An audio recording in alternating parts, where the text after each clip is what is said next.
Estão vendo o slide?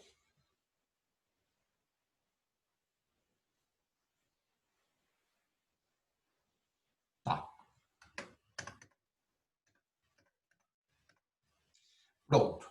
E aí, quando a gente vai ter, mais ou menos no início de 1940, 1941, a gente começa a, de fato, ter esse processo. É, a gente, é interessante e é importante vocês sacarem que uma coisa é as pessoas particulares, pessoas separadas, praticarem determinadas práticas horrorosas como essa, certo? Como é o fato de você perseguir judeus, perseguir homossexuais, perseguir comunistas e tudo mais. Outra coisa é o Estado criar uma política de extermínio de um determinado grupo populacional, certo? O nome disso é genocídio, ok? É genocídio. É por isso que existe uma ação correndo no Tribunal Internacional contra o governo brasileiro, certo? Hoje, atualmente. Por quê? Porque existem relatos, dados, de que os ministérios do atual governo brasileiro, eles estão agindo de maneira política, com decisões políticas, para que os indígenas e os povos indígenas do Brasil não tenham assistência durante essa pandemia.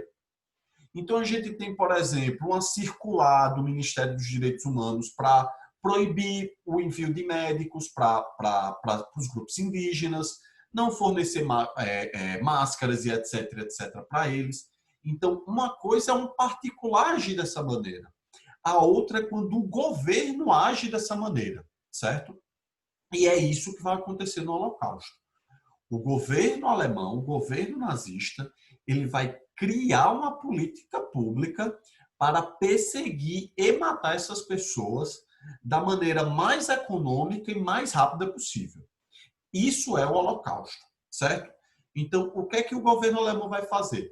O governo alemão ele vai criar campos de concentração, certo? Que também são chamados de campos de extermínio, onde essas pessoas, esses judeus e esses grupos das várias partes da Europa, eles vão ser mandados para esses lugares para trabalharem de maneira forçada e morrerem, certo?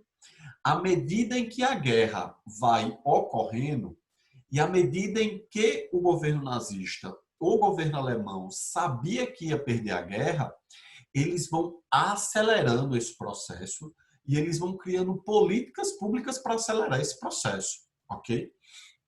E aí a gente vai ter a participação da SS nesse processo, tá bom? E do governo alemão em si.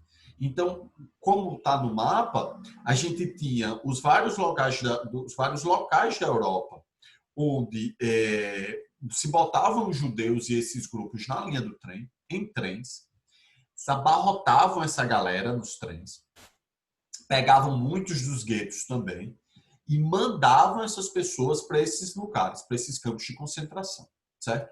A gente vai ter vários campos de concentração ao redor da Alemanha e outros países também, países que estavam sendo ocupados pela Alemanha no período, como a Polônia, por exemplo, certo?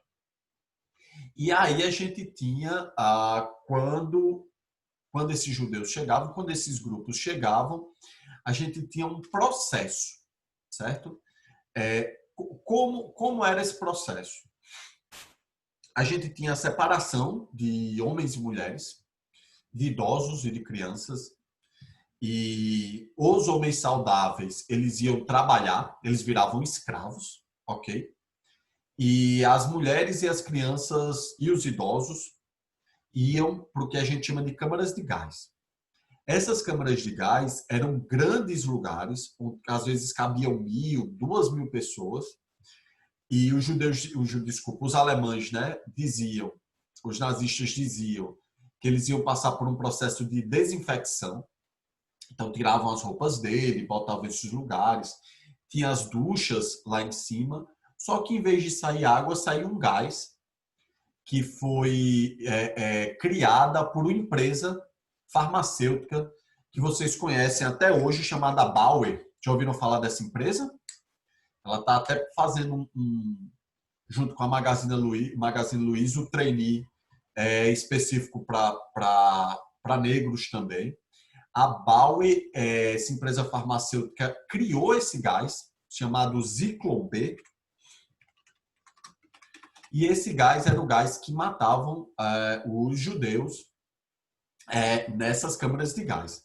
E aí, quando matavam essas pessoas, judeus que eram amando dos nazistas, né, que eram chamados de Sonderkommandos, eram judeus que eram obrigados a trabalhar para os nazistas, eles iam lá, tiravam o que ainda restava de valor, dente de ouro, coisas do tipo, e levavam os corpos para serem cremados.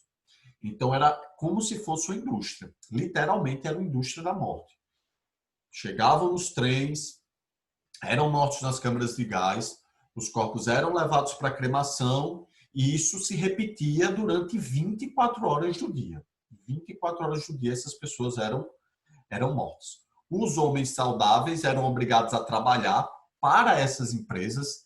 Então, os judeus trabalharam para a Volks, por exemplo, a empresa automobilística, para Mercedes, para BMW, para Bauer e para essas várias empresas, certo? Aí a entrada, isso é Auschwitz, isso é a coisa mais bizarra, porque na entrada de Auschwitz tem essa frase em alemão, né? Só o trabalho liberta. E aí existia esse grandíssimo intelectual chamado Primo Levi, que foi uma das pessoas que conseguiu sobreviver ao Holocausto. E ele demonstra, ele vai escrever muito sobre isso e vai falar o quanto se perde a humanidade num local como esse. O quanto você deixa de ser humano. O negócio é tão... Você deixa de existir enquanto ser humano, literalmente. O que você sonha, o que você deseja, o que você ama. Essas coisas deixam de fazer sentido no momento em que você vive um tipo de vida desse, né? E aí os locais onde eles dormiam, no campo de concentração. Eles ficavam magros desse jeito porque, logicamente, os alemães não alimentavam esses judeus, então eles iam perdendo calorias. Então, eles trabalhavam como escravos, então eles tinham um gasto energético calórico de 8.000 calorias por dia, 6.000 calorias por dia, e eles só eram alimentados com no máximo 2.000 calorias por dia e eles iam ficando assim. Outro detalhe importante, eu não sei se vocês estão vendo na foto, que eles estão com essas vasilhas aqui, ó. Essas vasilhas eram o diferencial entre muita gente que iria viver e que iria morrer, literalmente. Nessa vasilha, eles faziam suas necessidades físicas e, ao mesmo tempo, usavam essa vasilha para pegar a comida para poder se alimentar. Quem não tinha essa vasilha e não conseguia pegar a comida, não conseguia se alimentar direito e padecia ainda mais de inanição, certo? Isso era a separação, por isso que eles usavam essas roupas e eram as vestimentas que eram jogadas depois que as pessoas morriam nas câmaras de gás, certo? Esse cara aí, membro da SS, vejam a caveira no cap dele, né? É o Josef Mengele, que ficou conhecido como Anjo da Morte. Ele era um médico alemão, que era o chefe do campo de Auschwitz, né? Do campo de concentração. E ele fez vários e vários experimentos bizarros com os judeus nesse período. Então, ele pegava gêmeos e falava, se eu unir o cérebro de um gêmeo com outro, o que é que vai acontecer?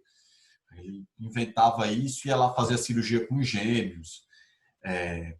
Quanto tempo uma pessoa consegue passar viva com a temperatura muito alta? Pegava um judeu, botava numa câmera e subia a temperatura. E se eu fizer o inverso, se eu subir e descer a temperatura e fazia isso até a pessoa morrer, enfim. Esse cara, ele viveu, ele fugiu e veio para o Brasil, morou em Santa Catarina durante muito tempo e depois foi para a Argentina, certo? O túmulo dele está lá em Santa Catarina até hoje. E isso era um dos negócios que os judeus usavam, certo? E isso eram os fornos crematórios. Então era, como eu disse para vocês, o processo. Tanto é que o que eles vão chamar de solução final, que é o processo de aceleração da morte dessas pessoas, as cidades próximas de Auschwitz, as cinzas ficaram tão fortes que cobriam o céu. As pessoas achavam que era neve, não era neve e tudo mais. Até quando descobrem, né, o que os nazistas fizeram, vai ter julgamento do Tribunal de Nuremberg, vão ter muitas e muitas prisões, muitos oficiais da SS vão ser condenados à morte no Tribunal de Nuremberg, e outros vão ser capturados depois e vão ser condenados por Israel. A gente tem, por exemplo, um julgamento muito famoso, que é o do Eichmann, que ele era um coronel nazista na Segunda Guerra. Ele foi capturado na Argentina pela polícia secreta israelense, foi levado para Israel e lá ele foi condenado. Quando a Hannah Arendt vai escrever o nome do livro, né, o Eichmann em Jerusalém, que é um livro famosíssimo, quando a filósofa vai refletir sobre o quanto a humanidade deixou de ser humanidade na Segunda Guerra, né? É o que ela vai chamar de racionalidade instrumental. Por quê? Porque o Eichmann ele vai dizer o tempo todo durante o julgamento que ele vai dizer o tempo todo durante o julgamento que ele só estava cumprindo ordens. O juiz fala, você autorizou a morte disso, você autorizou determinada coisa, e aí? E ele dizia, não, eu só estava cumprindo ordens, só estava cumprindo ordens, só estava cumprindo ordens. É o que elas vai chamar de racionalidade instrumental. Ele dizer, um contador de uma empresa que está demitindo o cara, ele não vai pensar se o cara vai morrer de fome e a família dele vai morrer de fome por causa disso. Ele vai dizer, estou só cumprindo ordens. Beleza, pessoas?